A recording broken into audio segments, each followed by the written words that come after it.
Con mucho gusto. ¿Y pregunta? ¿Para qué? Para mí, Para ti. para mí. Y si se puede, de pronto para compartirlo con un amigo interesado en la Por espiritualidad. supuesto. Gracias, bro. Ja, was jetzt für ein Kapitel aufgeht, das ist die große Frage. Sehr interessant.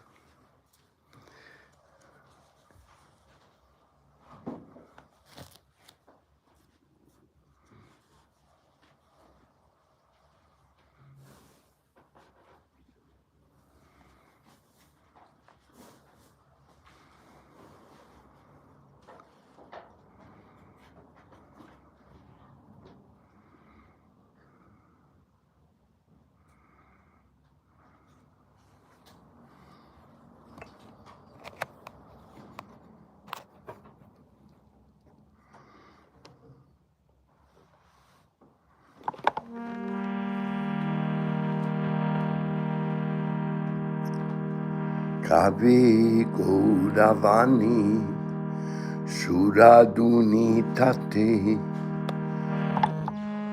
Harada Krishna Pole Kandiya Vedabo Deo Shukachadi Nanalata Tarutale Svapachagrihete Magiya Kaivo Pibo Saraswati Jala Puline Puline Kadagaditibo Kodi Krishna Kola Hala Damavasi Jane Pranati Kodiya Magibo Kriparalesha Vaisnava Charana Venugaya Maki Dari Avaduta Vesha Godavraja Jane Vedana de Kibo Hoi Vivaraja Basi Damira Svarupa Spuri Benayani Hoi Viladara Dasi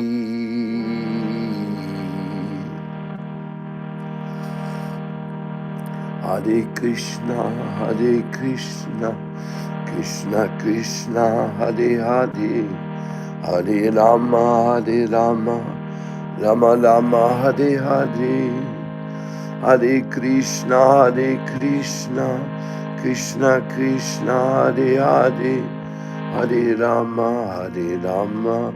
Rama Rama, Hare Hare, Hare Krishna,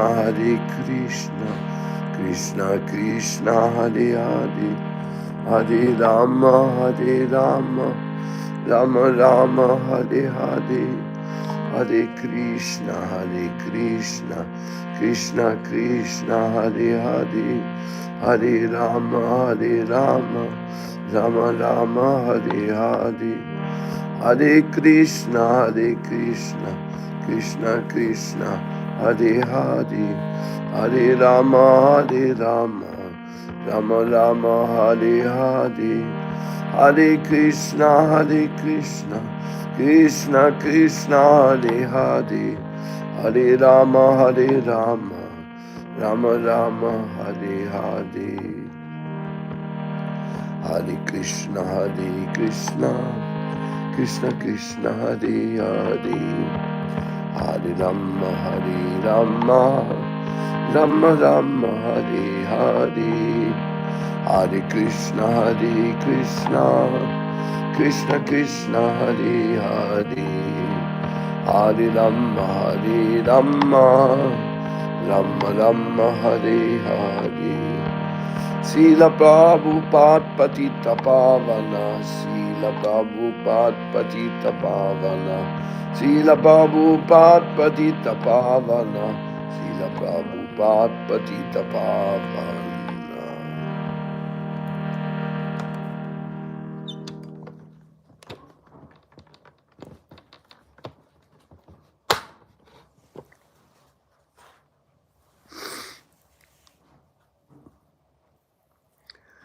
When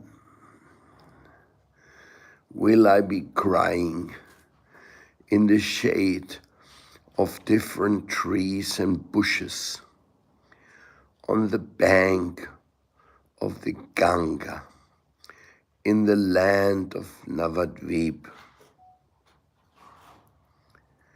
And I will forget all physical comforts, and I'll be shouting Radha, Krishna. When will I forget my meals? Or I beg them in the house of Chandalas, and I will drink the water of the Saraswati. When will I roll on the banks of the river in ecstasy with the calling Krishna, Krishna, creating a steer? When will I offer my obeisances to the residents of the holy land of Navadvip, and I will beg a drop of their mercy? I will be dressed like a begging monk, and my body will be covered by the dust of the feet of the Vaisnavas.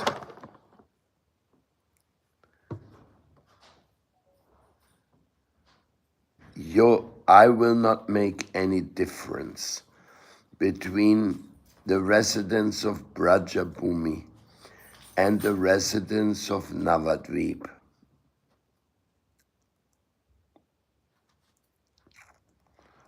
And I will be turned into a resident of Braja. The true nature of Krishna's kingdom will be revealed in front of my eyes, and I will become a maidservant of Srimati Radharani.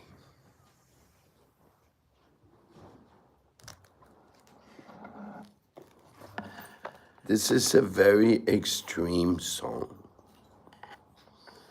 Siddhi Lalasa.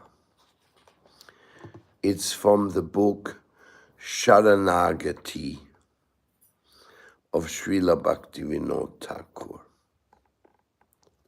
You see, real devotional service and real devotional life goes deep into our heart. It's not just a superficial mental sentimentality. No. The true devotion, the true bhakti is our true heart's concern. It is the deepest of the deepest. It is the us, ourself, our concern, our relationship with the Supreme. There's no intermediates.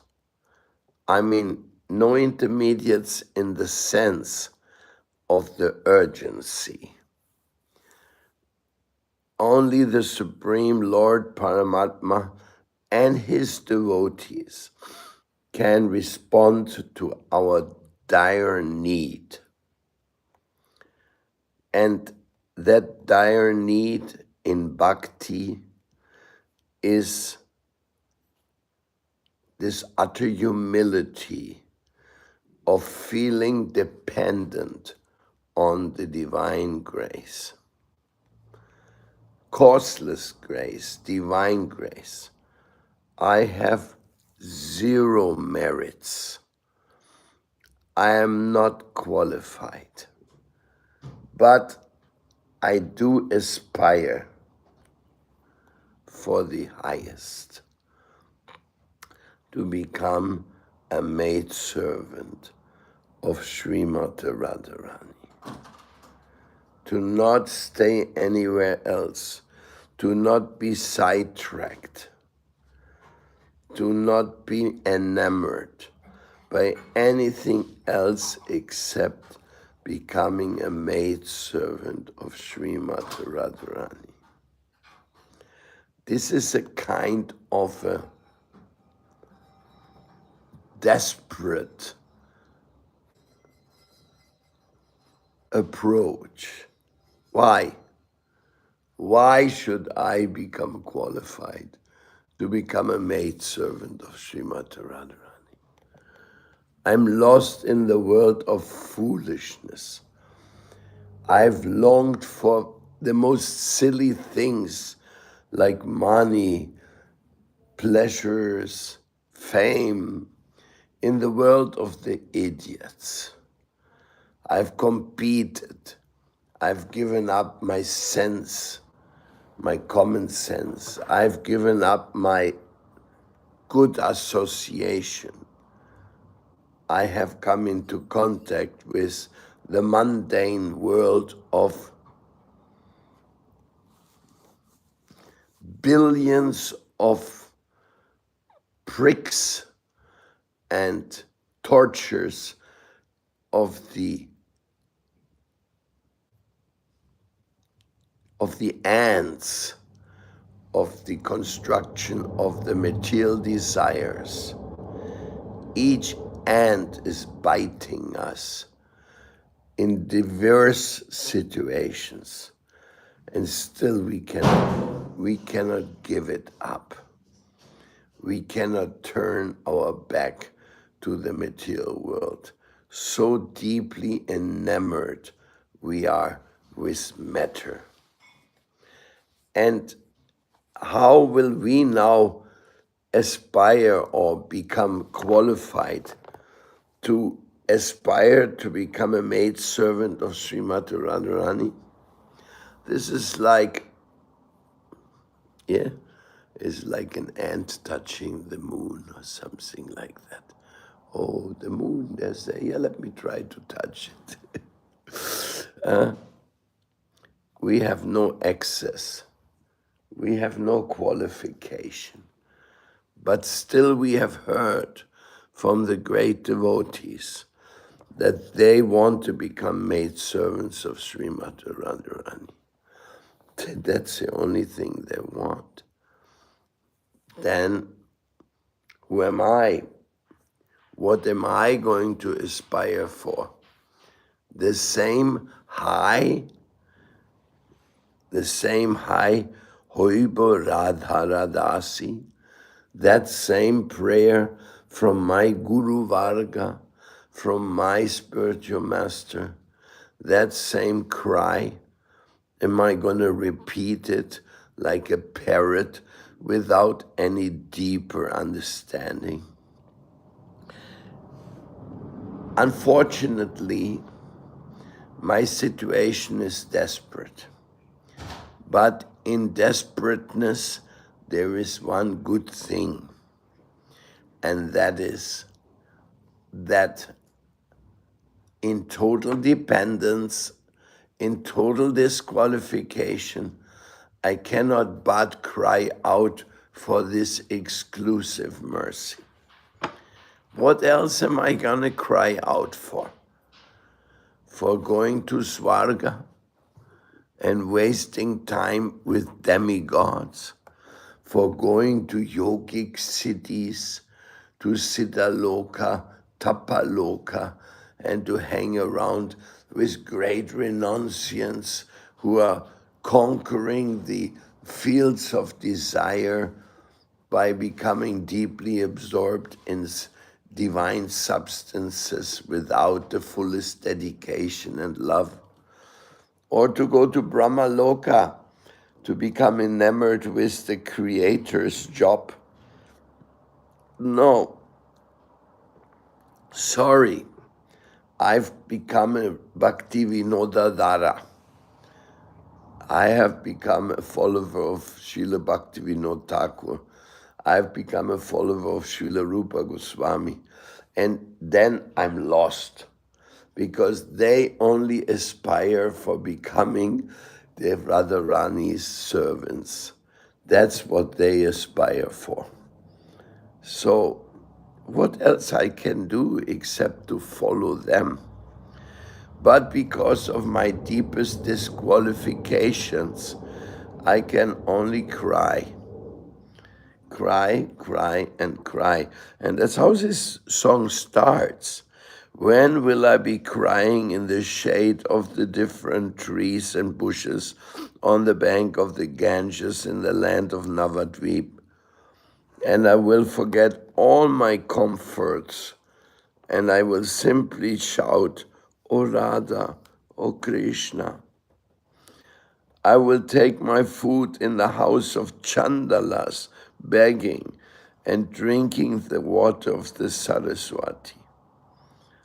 On the bank of the river, actually in Navad we have the bank of the river of the Saraswati and of the Ganga. They are joining together there.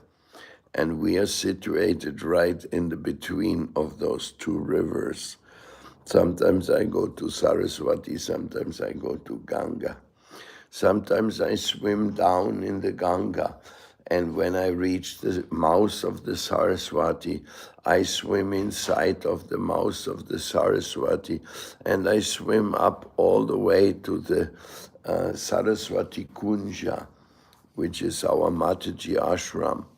So this is something I can relate to this physically, not spiritually, but I can see there. And when I will be rolling on the bank of the rivers, and I will simply shout Krishna, Krishna, creating some tumult, some stir. I will offer my obeisances to the residents of the holy land of Navadvip and beg them for a drop of their mercy. I will be dressed like a begging monk, and my body will be covered by the dust which comes from the feet of the Vaishnavas. You see that mentality which is being revealed by Bhaktivinoda Thakur here. It is the utter beggar's position. I'm a beggar of love. A beggar of love of Radharani. I'm a beggar of love of the Vaishnavas. The dust of their feet is my only hope. You see, in this world, we have a certain degree of devotion or emotion, or we aspire for something, a certain degree. I wouldn't say it is very high of a degree. It gets subdued by our foolishness, competing with other people for the most silly things. And because of that, we are actually lost from the world of true emotion, of true devotion. And we get like into the world of mundane desires. The real devotion, the real love is so deep when it runs through the heart. There is, at once, you give up everything for the sake of the real divine truth. I'll give you an example. If a mother is about to lose her child, some danger, something. She's hopeless. She don't know how to recover her child. It is in danger or kidnapped or something. Then at that time for the mother, everything disappears. Her life value disappears. Her concern, her name and fame. She will just cry out, scream, do anything and everything to recover her child. This type of urgency is what we have to feel for our spiritual saving. This type of, I'm losing everything, I'm finished, I'm hopeless. Only the Vaishnava's lotus feet can save me now. Now, we have a tendency of always competing mentally with everybody, comparing ourselves. We compare ourselves even with our own spiritual master. What to speak with simple, ordinary Vaishnavas. We are always in the competition spirit. Oh, I don't know how it happens, but it does happen. And we are lost. We are lost by thinking that everybody else is ordinary except ourselves. It's very funny, no? How can you think that you're not ordinary while actually you are ordinary? Of course, from the divine point of view, nobody is ordinary because everybody is Jiveda Swarupaya Haya Nityera Krishna Das. Everybody is an eternal servant of Krishna. So that then an eternal servant of Krishna cannot be ordinary. But when he forgets that he is an eternal servant of Krishna and he moves into the world of potential Vaishnava apparat. What is that potential Vaishnava apparat? That we think, this is one like that, this is one like that, this is one like that. Everybody is kind of, we can look down on them, and we are at the top. So the exact opposite of Trinata pi sunichana tarora pi saishnuna amanina amanadina kirtaniyat salahari. That we can chant the holy name of the Lord in a humble state of mind, thinking ourselves to be lower than the straw in the street, becoming more forbearing than a tree, being ready to give honor to each and every other person except not requesting any honor for ourselves. Well, when have we reached that level of consciousness? Have you ever had it? Have you ever thought yourself to be lower than the straw in the street? Have you ever felt that I'm begging for the mercy of the Vaishnavas? They're my only hope. Or you're thinking, yeah, the guy's nice, but look, he has this flaw, she has that flaw, everybody has some flaw, except me. Oh yes, I have flaws too, but I consider my own flaws insignificant. And I consider the flaws of others like mountains. How is this possible? How is it possible that our mind cheats us in this way? Otherwise, we would be crying. We would be sincerely crying from our heart, like Bhaktivinoda Thakur is crying in this song. Why in the world did he write this song? Siddhi Lalasa? Why did he cry out for perfection by saying, I'm nobody, I'm nothing. I'm rolling on the ground in the Ganges, and I don't discriminate between the residents of Brajabhumi and the ones of Navadvip. I see that I want to be turned into a resident of Braja. The true nature of Krishna's kingdom will reveal itself in front of my eyes, and I will become a maid of Srimati Radharani.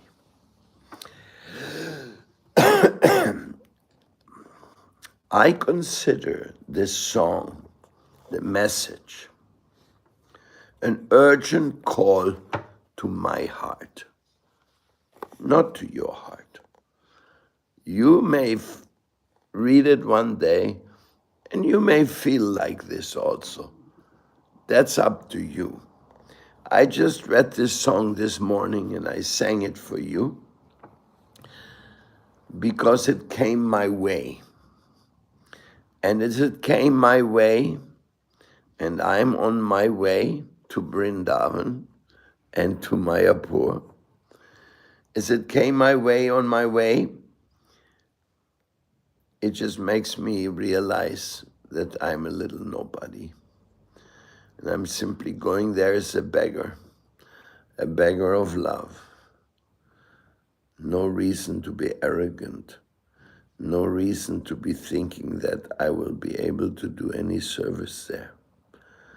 No reason to think, by the grace of my Guru Deva, he's dragging me back to Vrindavan. He is so merciful, I cannot even conceive of it. How and why he's dragging this sinful wretch back to Vrindavan, back to the river Yamuna, back to the Govardhan. Why? What am I going to do there? How will I be able to see with my own eyes while actually being captured by the mundane concerns, even thinking that this world can be saved? Bhaktisiddhanta Saraswati Thakur said, if this whole world is going to be finished, but my service to Radharani is a life, then nothing is finished. Nothing is lost. You see, so detached from this material world that you don't care for anything here. Nothing. What to speak of money, fame, attraction? What to speak of any of this? All this is simply a shadow of the Maya world, which is always enchanting to the conditioned souls. Like your mind, how difficult it is to put your mind at Radharani's lotus feet. How difficult it is to actually aspire for the divine hope. And that is while our body is growing weaker and weaker, frail, old age is coming in, everything is just like, everything is hopeless. The old age is such a clear indicator of hopelessness. In young age, you may feel some vigor and some enthusiasm. Oh, I will get this, I will conquer, I will manage. But when old age comes in, you can hardly remember anything, you can hardly hear, you can hardly see. Then you have to realize, wait a second, I am lost in this world of conditional existence, and I have made my investment in the world of matter.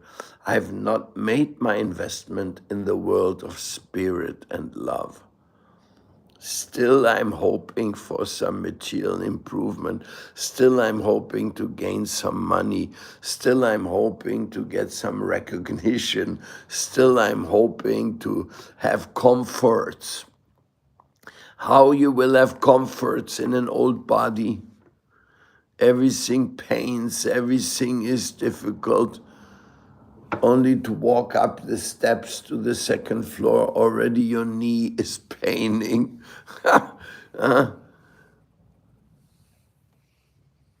The threefold miseries of this world are puncturing your pleasure project at any moment. Just like when you're in a car somewhere in nowhere and all of a sudden your car is broken and it won't go one more meter. Just happened to me the other day. I was driving with Ascalita in the mountains of Colombia, and we were hitting a rock, and bloop, all the oil ran out from the car on the street, and we could not go one more meter. So there we were out in nowhere, standing on the road. What to do now? Where to go now? Like this type of situation is our real reality. This is an old body which can be rendered useless at any moment. And where will you go from there? What will be your next plan? What is your so-called security? No. We can only cry. We can only become humble and pray for causeless mercy. Radharani, you are the divine reality. Your relationship with Krishna is the only true eternal reality.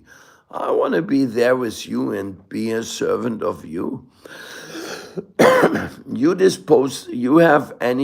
can dispose of me, you can utilize me.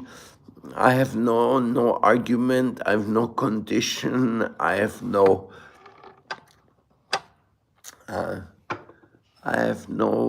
claim to make whatsoever.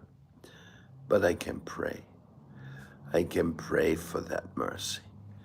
That's the only thing left for me. Praying for mercy.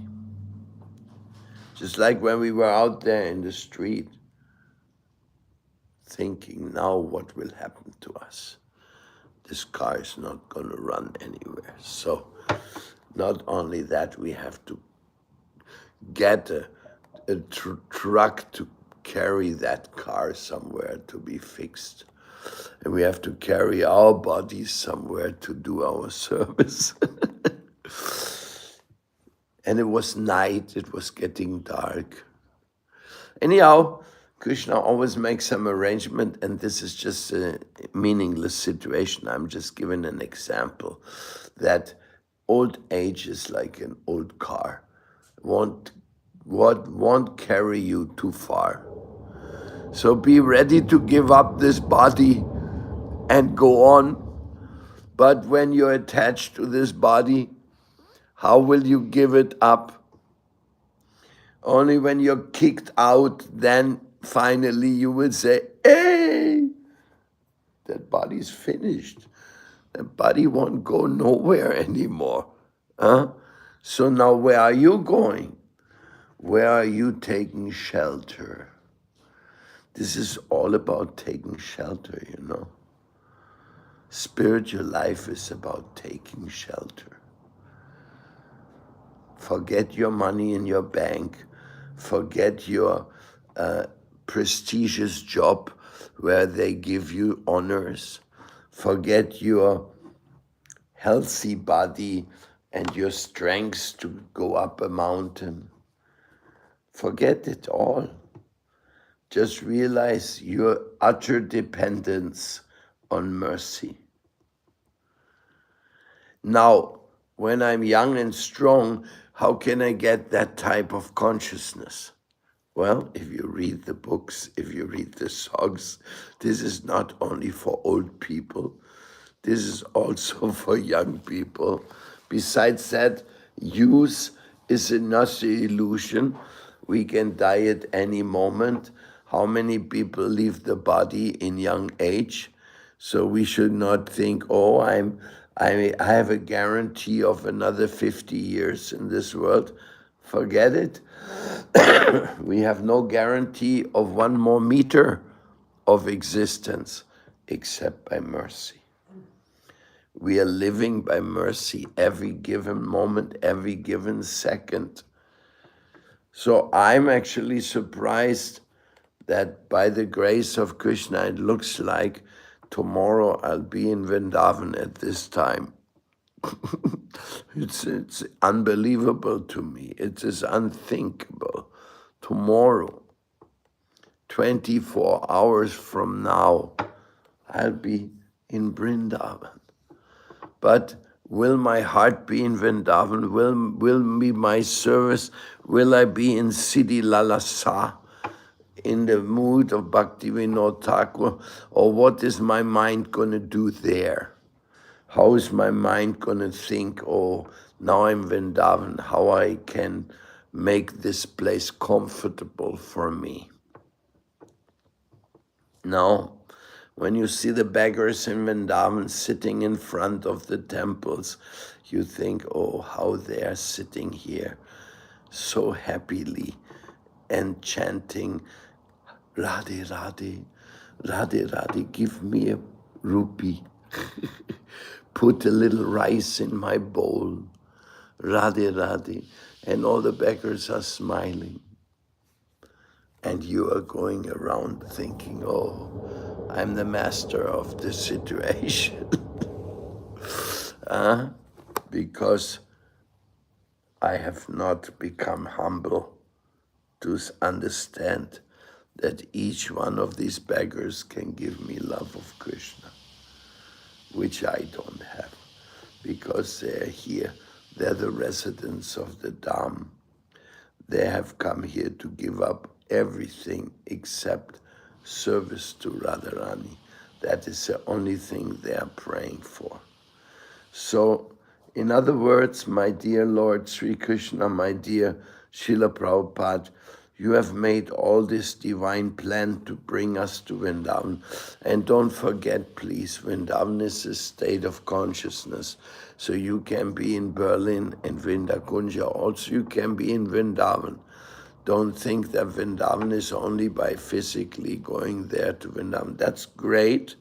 But you can be in Vrindavan here or in Varshana in Colombia. You can be in Vrindavan when you have that state of consciousness of wanting to serve the Vaishnavas. That's all you want. You don't want to displease the Vaishnavas because you know that their blessing is what you depend on. They're well-wishers, they're well-wishing, they're giving you a concern, consideration. Oh yes, you belong to Radharani's group, you belong to Chaitanya Mahaprabhu's group, come along with us. We are going to back to home, back to Godhead, and we'll take you with us. Then, with tears in your eyes, you say, my Vaishnava Thakur, you are so merciful, I'm the most disqualified soul, but you are dragging me along back to home, back to Godhead. That is your causeless mercy. Humility, real true humility, is the only price we can pay to be considered worthwhile, to be invited to Krishna Loka, to Goloka Vrindavan, to Bhakti Dham, Bhakti realm. So when Bhaktivinoda Thakur, who is my guru, Parama Guru, when he speaks like this, when he writes like this, then I can only feel I'm finished, I'm lost. I'm millions of lifetimes away from such an elevated state of consciousness.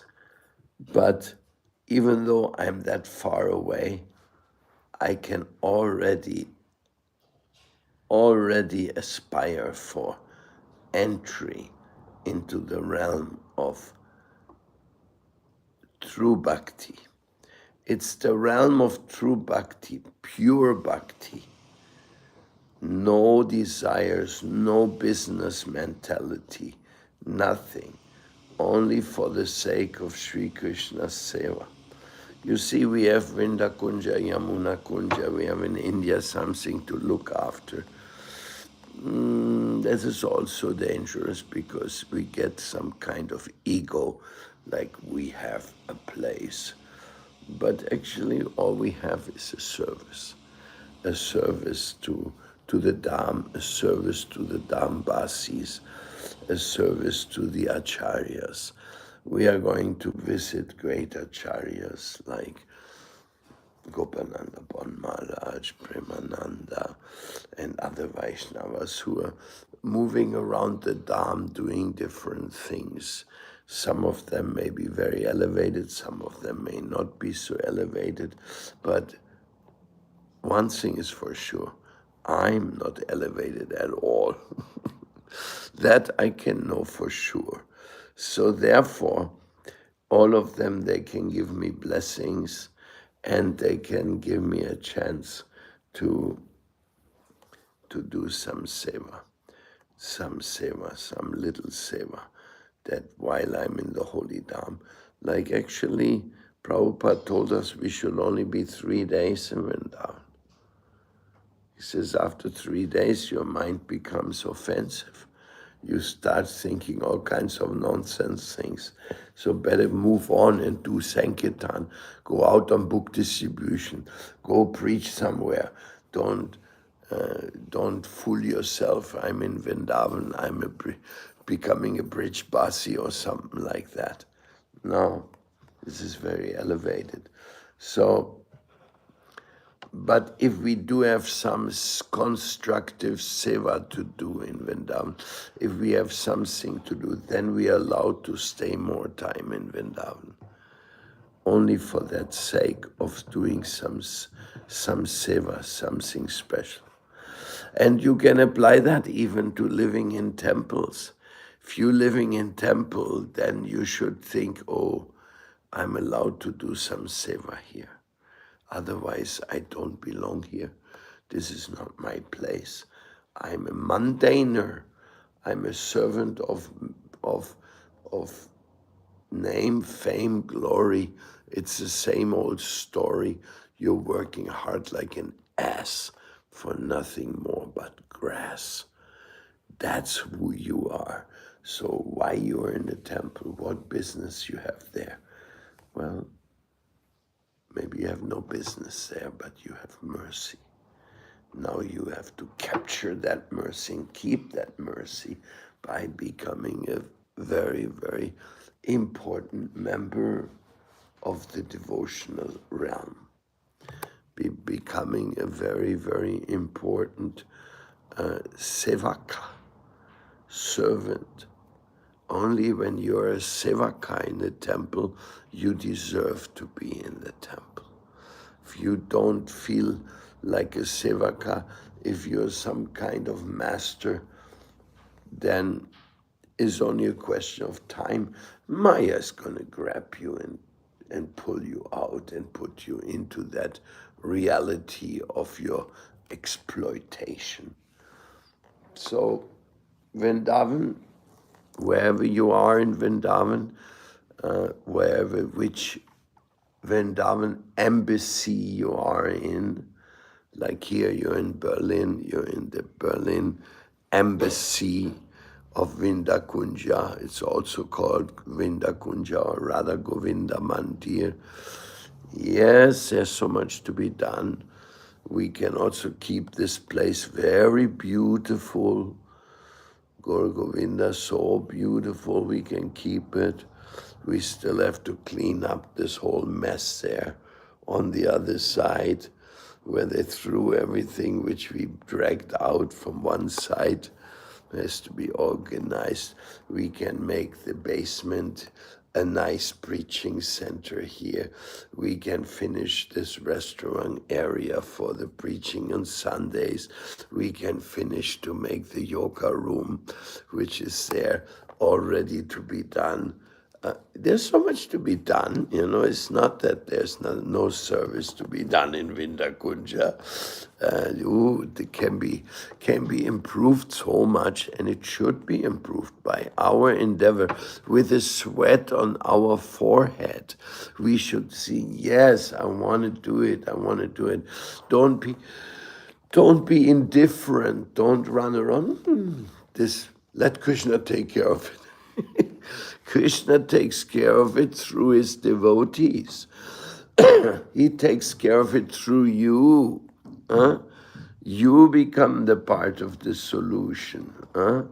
Not becoming just dragging, oh Krishna, you can drag me on, you can maintain me. No, devotees don't feel like that. Devotees, they want to make a difference. They want to see it. Now I was in Varshana, and there were very nice devotees. There's Dina Sharan, who made this beautiful wooden altar, and he said, I'm going to work hard and to make this place a very successful and very beautiful. Then there's Madhva, he's also a great capacity. Then Jai Guru Deva came, also a great capacity. And what to speak of Mahavakya and Vishabhanu and Rudra and Abhideya and Satyavati and Vaishnavi. Wow, they're great servants, and they're making this place really fantastic. What to speak of Jiva Tarini and Achintya, or when Askalita Acharya comes, or the other leading devotees come, and they're putting their input and their enthusiasm to make Varshana a real, like a spiritual embassy. It is a spiritual embassy. And when you see Vinayaka there and other devotees, they're opening their heart. No, it's amazing. It's amazing such a place exists. And the same way you can describe any temple of Krishna anywhere, because there's so many devotees there. They make the place a divine realm. Without devotees, what's the use? Just any place in this world is just a place of separation, forgetfulness of Krishna. So when we are singing Siddhi Lalasa, then we are very, very happy. And so we are going to Vrindavan. We never know until you reach there. There's many slips between the cup and the lips. So you don't know that you get somewhere until you're there. So we are always depending on mercy. That's my point. Every second, every day is a gift. Take advantage of that gift. Make that gift a divine reality. Don't worry about the future. Worry about today. Worry about the service of today. To make today the way that Krishna will be pleased with you and will understand that you are aspiring for Radharani's grace. Then Krishna will say, oh, he's one of the aspiring Radhadasis. Then we have to give him all facility, him or her. All facility we'll give to them, Krishna will say, because she is aspiring to become a Radhadasi. This is what we can get from Bhaktivinoda Thakur. I don't know. I have no quality to speak about all these things. They are just so highly beyond me. Nevertheless, by the grace of Srimati Radharani, here she is, we can say, my God, give me the chance. And here's Prabhupada next to us. You have any questions to ask? then please say now. Yes, Mata. Hare Krishna Maharaj and Dandavat Pranam, and please accept my apology that I could not meet you in the past 3-4 days. I was missing you already. I was also missing your blessings and your presence, Maharaj. So please accept my Dandavat Pranam. And I have one question, Maharaj. In your lecture, you just said that we have to do bhakti without any desire. So I struggle, like when I am in bhakti bhava, I am still desiring to go to Golok Dham. So you know how to remove. I mean, is that also considered desire? Yes, I want to. Yes, that is also a desire, but it is a good desire. But The everywhere it is desire, the written no desire, desire. the desire which is coming from our selfishness and our illusion, that desire is obstacle. But any desire which comes from our Guru Deva and from the teachings of Guru Shastra Sadhu Vakya, all the invitation to Goloka Vrindavan, like you say, I have a desire not to have any desire except the desire of Krishna. That's what it says in the 6 principles of surrender, is not to have any desire separate from Krishna's desire. So if Krishna, he wants us all back in the spiritual world, then we are also allowed to desire to go to the spiritual world. That's not a separate desire. Rather, Krishna says, oh, she likes my desire, that's good. Now let me help her. Yes? But Maharajji, my problem is that, I ask myself my desire to reach Golok Dham, is it because of escapism? I want to escape all the problems that is happening in the material world? Or is it because of my true love towards Krishna? Or is it Whatever it 50-50? may be, you escape. That's also like one day I was with Srila Prabhupada on a morning walk, and my godbrother Bharata, he was also there, and he asked Srila Prabhupada, can I desire that I will come back to this world again and again to serve you and Krishna? And Prabhupada turned to him and says, you're not on that level. You should desire to get out of this world and to go back to home, back to Godhead, because that is the only thing which will give you the strength. So don't be like, oh, I'm eternally at your disposal in the material world. I'm always being yours. Now, you know, you're full of material desires. You're in danger position. Get out of here quickly. Take the emergency brake. Maya finished, Krishna, yes. Now we are going back to home. No, nothing else to be done. In other words, yeah, escaping from the world of Maya. Good idea. Very good idea. So don't worry about it. That is Just also escape. not love for Krishna. That is That's not in, love for yes, that is very much Krishna. He's very happy if you want to escape the material world to come to him. That is that is simply humbly you accept. I want to get out of this material world and serve you eternally, my Lord. Then there he will be very pleased. He will not say, "Oh, you fool! You're still having a desire." No, no, no, no. Not like that. That's why it says, don't have a desire separate from Krishna's desire.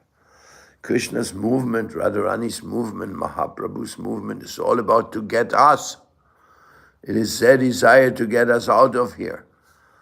So what else we have? That's our great hope. That's our treasure, that they want to get us out of here.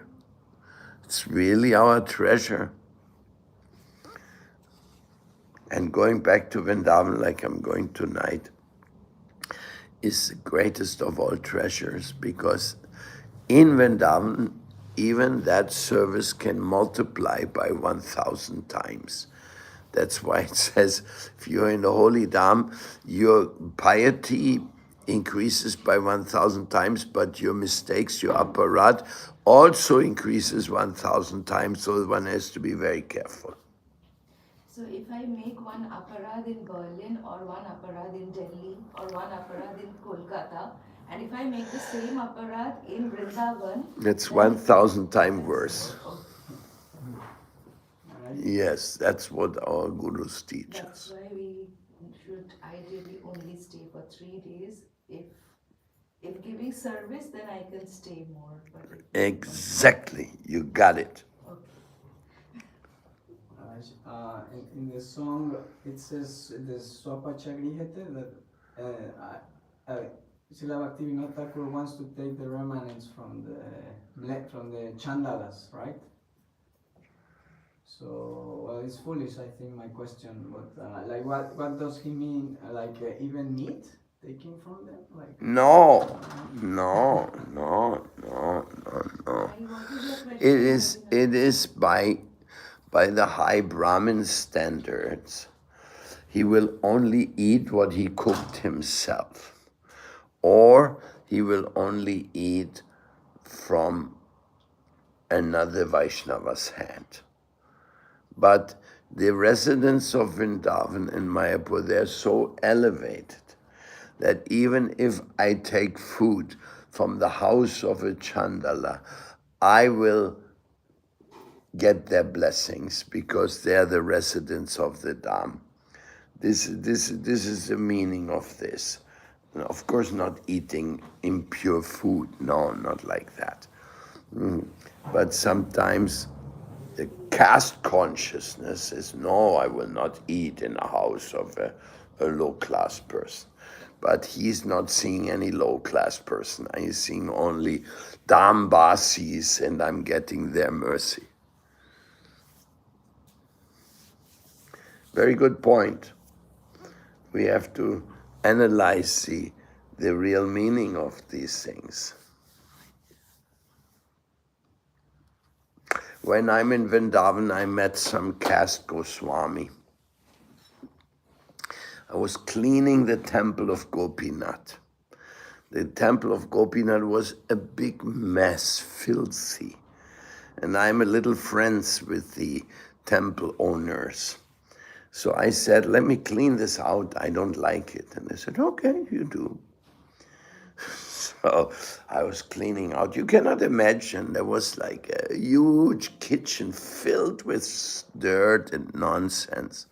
Now it's a Paka kitchen again. It is really beautiful. But it was so bad. So I brought some workers to work there. Now there happened to be bungis. Bungis means those who clean out the stools from the house. They have like a caste in India. They come and they clean the dirty parts. So I brought some bungis to help to cleaning out, and the owner told me, but they cannot come in the temple because they're bungis. They're not allowed to come into our temple. And I said, how is this? They're here working and cleaning, and now they're not allowed to come in the temple. Finally, she said, okay, you can bring them just to take out the thing, but they cannot come and be here and pray here in the temple. So I could see the caste consciousness was very heavily still there. Because in front of Lord Chaitanya, Lord Krishna, if we are trying to do our service, I mean, according to our understanding of our own fallen condition from the Western world, we are much lower class than the bungis of Vrindavan. They're all bungis. So I could only say, Krishna, you're so merciful. You gave me the service to do here to clean out the temple. Anyhow, these are the things we sometimes face. Gurudeva, you were speaking about the ego. In the daily life, how practically we can control regularly our egos. And a concrete example, yesterday I had to go to Berlin to do some stuff, and I was confronted with so many situations where I try not to judge, yeah, people behaving like this, being under certain substances, or with big cars doing things or showing up. I was like, okay, yeah, I don't, I don't want to judge. Yes, I wanted to control my ego, but still, it was difficult, yeah, because I'm who I am. No, as you say, no, I'm still have my own issues, which are a mountain, yeah. Why I saw other people issues like a mountain if my own issues are also a mountain? How can I be more like not to see the world through the ego like happened yesterday when I went to the city.